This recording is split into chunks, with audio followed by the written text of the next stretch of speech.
It's 6:14 in the morning, and somewhere in a city of 500,000 people, a single number on a screen quietly crosses a line it was never supposed to cross. No alarm goes off in anyone's kitchen, no siren sounds in the street. A woman is already filling a kettle, a father is mixing formula for his infant, a restaurant is filling a pasta pot for the breakfast rush. All of them are using water that seconds ago passed every test a city can run, and has just failed one nobody outside the utility will know about for several more minutes. This is the story of what happens next, not the contamination itself, but the system built to catch it, contain it, and warn an entire city before most of that city even knows there's a problem. To understand why the next hour matters so much, it helps to understand what a city's water system is actually doing every second of every day, long before anything goes wrong. Treated drinking water isn't just pumped and forgotten, it's watched. Inside almost every modern treatment plant,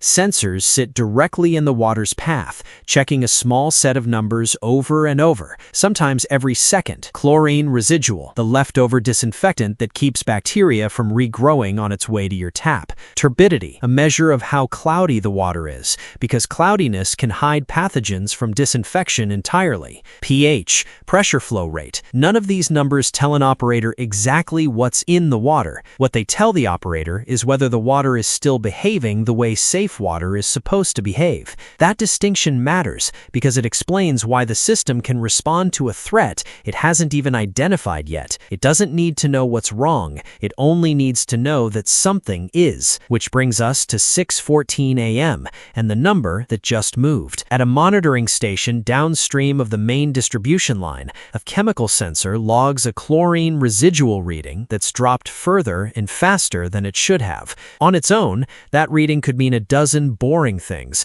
a sensor drifting out of calibration, a valve adjustment somewhere upstream, routine noise in the system. This is the first quiet tension the story sits inside. The system cannot yet tell the difference between a glitch and a catastrophe, and for the next several minutes, neither can the people watching it. So the software does what it's designed to do. It doesn't panic, it flags. An automated alert lands on the screen of the plant's on-duty operator, one of perhaps 2 or 3 people responsible at this hour for a network serving hundreds of thousands of homes. This is the first hidden fact worth sitting with. For most of the night and early morning, the fate of a city's water rests on a remarkably small number of people, because the real first line of defense isn't a person at all. It's the instrumentation. The humans are there to interpret what the instruments already caught. The operator's job now is elimination, not diagnosis. Is this a sensor fault? A quick cross-check against a second independent sensor nearby answers that in under a minute. And this time, the second sensor agrees. Whatever's happening, it's real, and it's not confined to one faulty device. That single confirmation changes everything about what happens next, because it converts an anomaly into an incident, and incidents have protocols. 7 minutes after the first reading, the operator escalates to the utility's water quality manager, and a decision that used to belong to one tired person on a night shift now belongs to a small, defined chain of authority. This is deliberate. Emergency response systems are built to remove big decisions from the hands of whoever happens to be on duty when disaster strikes, and hand them instead to whoever holds the specific expertise for that specific failure. The operator's job was to notice. It was never meant to be their job to decide whether a city drinks its own tap water. While that call is being made, a second, quieter process starts automatically. Grab samples, physical water samples pulled directly from the pipe near the anomaly,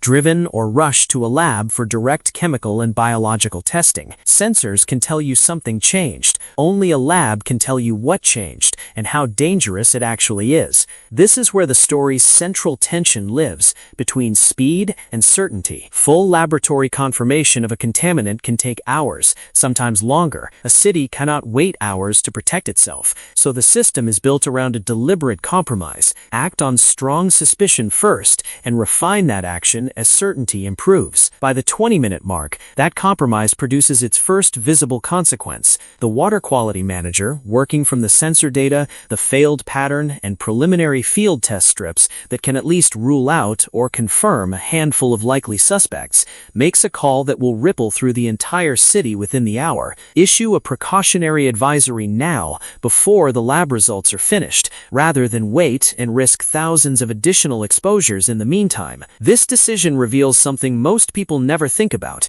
In a genuine contamination event, the city almost never waits for perfect information. It reacts to probability, then corrects in real time as better information arrives. Waiting for certainty would be its own kind of failure. At the same time, on the physical side of the system, engineers are already working the plumbing itself. If the contamination appears to originate from a specific segment of pipe, treatment stage, or storage reservoir, operators can begin isolating it, closing valves, rerouting flow from an unaffected source, increasing chlorination downstream as a blunt force countermeasure, while the exact contaminant is still being identified. Every water system is built with some redundancy exactly for moments like this. Alternate wells, secondary treatment trains, interconnections with neighboring utilities, none of it is glamorous. All of it exists because someone, years earlier, planned for a morning like this one. 30 minutes in, the story leaves the plant and enters the wider machinery of public alert.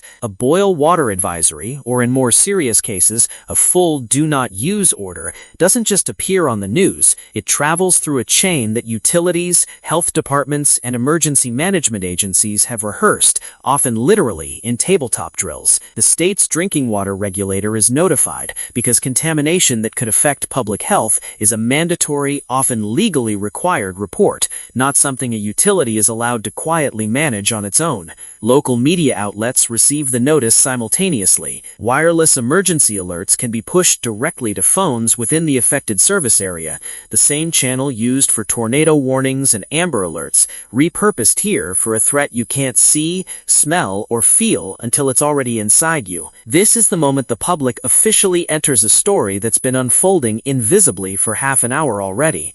And it's also the moment the story's stakes multiply, because now the system has to manage not just water, but fear, logistics, and hundreds of thousands of individual decisions happening at once. Hospitals are notified early and specifically ahead of the general public in many emergency plans because dialysis units, which run patients' blood through equipment that draws directly on the water supply, are catastrophically vulnerable to contaminated water in a way an average household simply isn't. A hospital that doesn't hear about a water emergency for an extra 10 minutes isn't just inconvenienced. It may need to switch dialysis patients to an alternate water source or delay treatment entirely, and that decision has to be made with real lead time, not scrambled together after the fact. Meanwhile, restaurants, schools, and daycare centers, often flagged as priority contacts precisely because they serve vulnerable populations in bulk, get direct notification rather than relying on catching a news alert.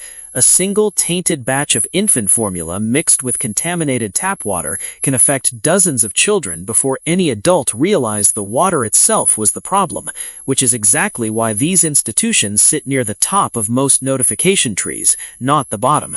By the 45-minute mark, the emergency split into two parallel efforts that rarely get discussed together, even though they're happening at the exact same time.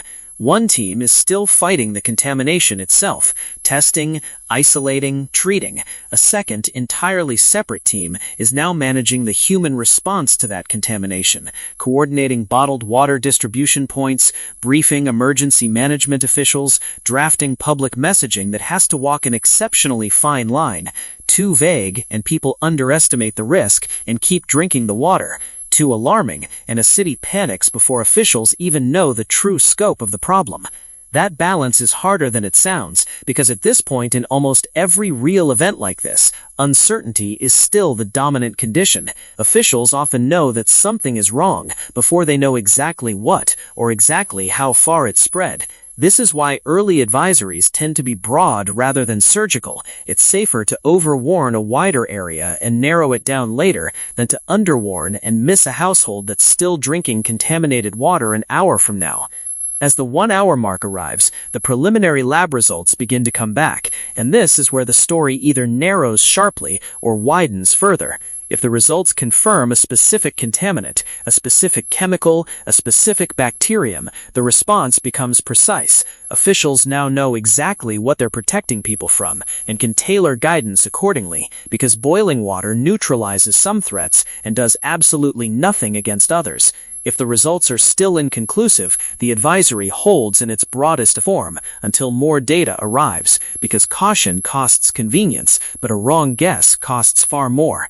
What's easy to miss watching this unfold is that almost none of it happened by improvisation. The order of operations, sensor flag, human confirmation, escalation, isolation, notification, priority alerts to hospitals and vulnerable sites, public messaging exists because utilities and public health agencies have spent decades learning, often from real failures, that the sequence itself is what saves people. Notify the public before you understand the threat, and you either cause needless panic or, worse, guess wrong. Notify them after you understand it, and you may have already let a city keep drinking poisoned water for another hour or several, while the answer was still being worked out. The entire system exists to resolve that tension as fast as it possibly can, without ever fully eliminating it. And that, in the end, is the real subject of this story. Not the contamination itself, which could come from 100 different sources, but the quiet, rehearsed machine sitting underneath a city that most of its residents will never see, never think about, and, if that machine does its job, never need to. Somewhere behind every kitchen tap in that city is a small group of people who spent their entire morning making sure the water arriving there was safe again, long before most of the people drinking it ever knew it hadn't been.